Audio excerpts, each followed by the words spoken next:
Bonjour, alors avec les jardiniers des Deux Baies, aujourd'hui nous allons vous montrer la taille des pruniers. Alors, dans un premier temps, je vais vous présenter les outils. Dans un deuxième temps, on verra l'arbre, les branches qui gênent, les branches qui sont à couper. Et on vous montrera également les bourgeons. Et ensuite, on effectuera la taille proprement dite. Donc on va commencer par voir les outils. Alors le plus important, c'est le sécateur. Donc le sécateur normal, il n'a pas besoin d'être très grand, il vaut mieux qu'il soit adapté justement à la main. Et il ne faut surtout pas avoir de sécateur à enclume. Je vous montrerai tout à l'heure la façon dont on utilise le sécateur sur la branche. Ensuite, pour les branches un peu plus grosses, on va avoir ce que l'on appelle un ébrancheur. C'est un gros sécateur qui permet quand même de couper des branches d'un diamètre beaucoup plus important. Toujours pareil, c'est le même système que le petit sécateur, donc ce n'est pas à enclume. Lorsqu'on a des branches un petit peu plus grosses, on peut utiliser la scie à ébrancher. Donc c'est une scie très pratique qui passe vraiment bien au niveau des branches, même les plus mal placées. Et si jamais on a vraiment des grosses coupes à faire, on pourra utiliser la tronçonneuse. Donc voilà les 4 outils qui vont nous servir pour la taille.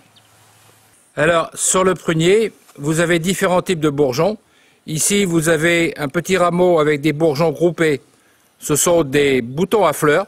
D'ailleurs, partout où les boutons sont groupés, les bourgeons sont groupés, ce sont tous des rameaux à fleurs. Vous voyez, les petits rameaux comme ça, qu'on appelle des rameaux fructifères, ce sont également des rameaux à fleurs d'abord et à fruits ensuite. On va retrouver également la même chose sur les branches. Là où il y a plusieurs bourgeons, ce sont également des fleurs. Les bourgeons tout simples, comme ceux que l'on trouve en bout de rameau, ce sont des bourgeons à bois. Donc sur ce prunier-ci, qui n'a pas été taillé depuis, on va dire, 2 ans, il y a quand même beaucoup trop de branches à l'intérieur. Donc il va falloir enlever les branches qui sont trop serrées, enlever les branches qui se touchent ou qui se croisent, et réorganiser un peu la charpente de façon à ce que celle-ci soit harmonieuse. Donc on peut déjà commencer à tailler. Alors avec le sécateur, il faudra bien faire attention aussi de mettre toujours la lame qui coupe du côté du centre de l'arbre. De façon à ce que la partie qui soit coupée, ce soit celle qui soit blessée et qu'ici on ait des coupes qui soient nettes. Donc là on enlève un petit peu de bois mort. Vous voyez ici c'est pareil, il y a des branches qui se gênent, qui se touchent. On va éliminer. Celle-ci c'est pareil. Alors là en plus j'ai quelques boutons à fruits, je vais essayer d'en garder quand même quelques-uns. Mais on supprime un maximum. Vous voyez les branches qui sont sèches, on peut aussi les enlever.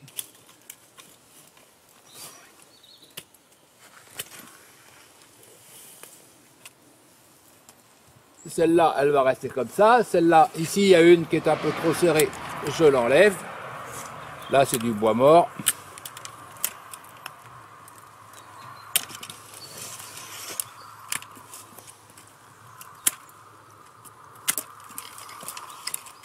Ouais, celle-là, elle va gêner aussi.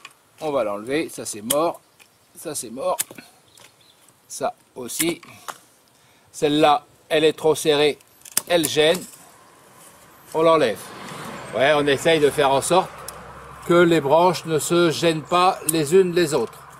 Donc, bien sûr, on enlève tout le bois mort qui peut exister. Donc de ce côté-ci, c'est pas si mal que ça. Là, il m'en reste une encore. Ensuite, je regarde à l'intérieur. Ici, j'ai une grosse branche qui frotte et qui gêne. Donc là, je vais prendre plutôt, mon sécateur est un peu petit, je vais prendre la scie à ébrancher pour éliminer celle qui gêne.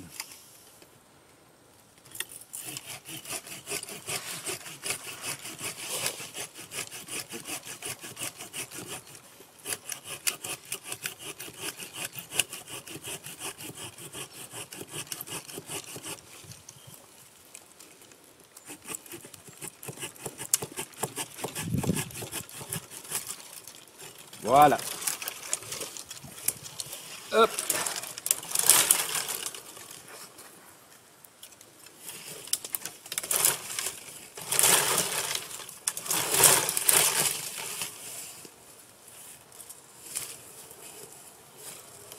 Ensuite, je vais prendre les brancheurs.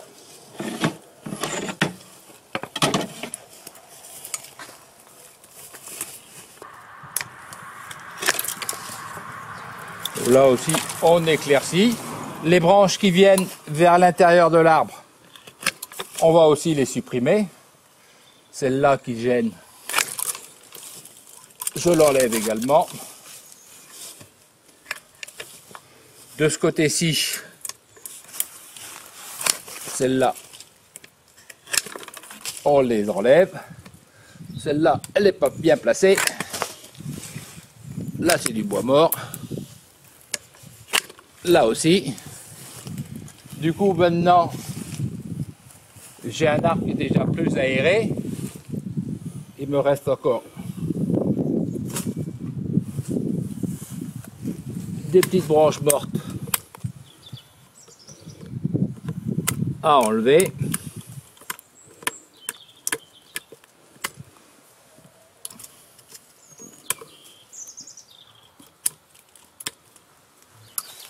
Celle-là, c'est pas la peine de la garder non plus.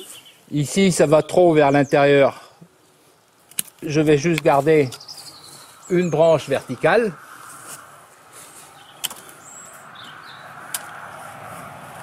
Celle-là, elle touche aussi un peu trop. On va enlever. Là, il y a des petites branches mortes. Celle-là également.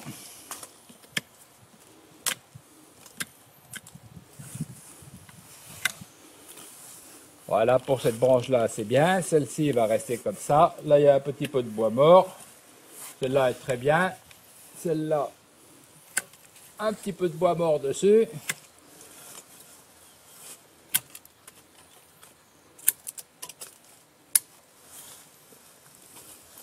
Cette branche-là, elle va trop vers l'intérieur.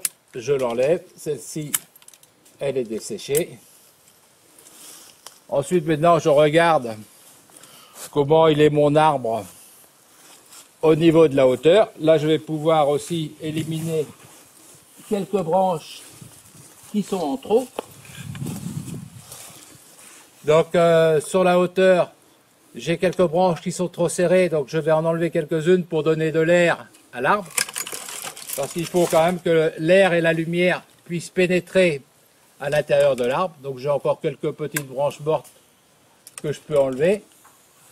Celle-ci qui est également un peu trop à l'intérieur, je vais essayer de l'enlever. Voilà. Donc sur cette partie-là, maintenant, mon arbre il peut rester comme ça. De ce côté-ci, j'ai encore des branches qui sont trop serrées. Donc ici, les branches étaient un peu trop serrées, donc j'en enlève encore. J'en enlève une. Et pour maintenant, il me reste plus grand chose à faire. Si c'était celle-ci qui vient gêner sa voisine. Et également celle-là qui touche. Bon, toujours un petit peu de branches mortes qui se promènent.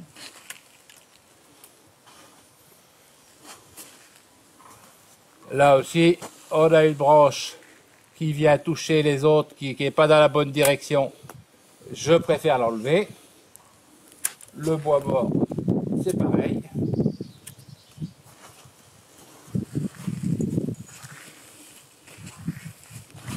Et là maintenant, en regardant un peu comment est l'arbre, vous voyez, on voit encore que celle-ci, cette branche-ci, elle va gêner. On l'enlève. Celle-ci, elle est morte au milieu.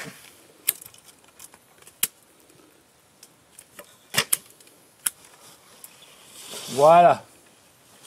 Et là, on peut laisser l'arbre comme ça. Il reste juste une chose à faire, c'est qu'il y a au niveau du tronc, on a des... Parce que comme c'est un vieil arbre qui avait été retaillé, il y a quelques blessures qui sont mal cicatrisées. Je vais les faire un peu de chirurgie arboricole avec la tronçonneuse.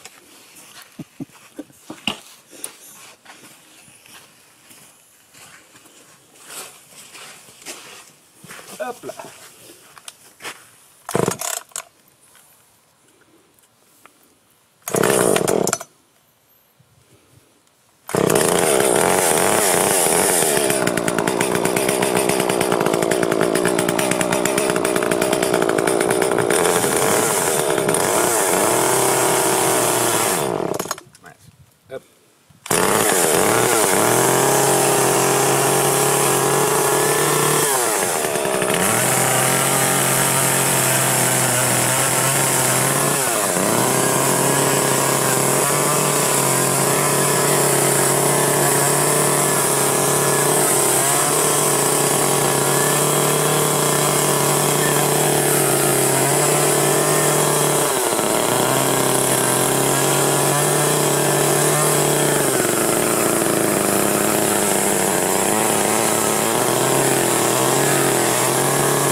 Voilà. Et une fois nettoyé, cette partie-là, je mettrai de la chaux arboricole pour colmater les plaies et empêcher le bois de pourrir.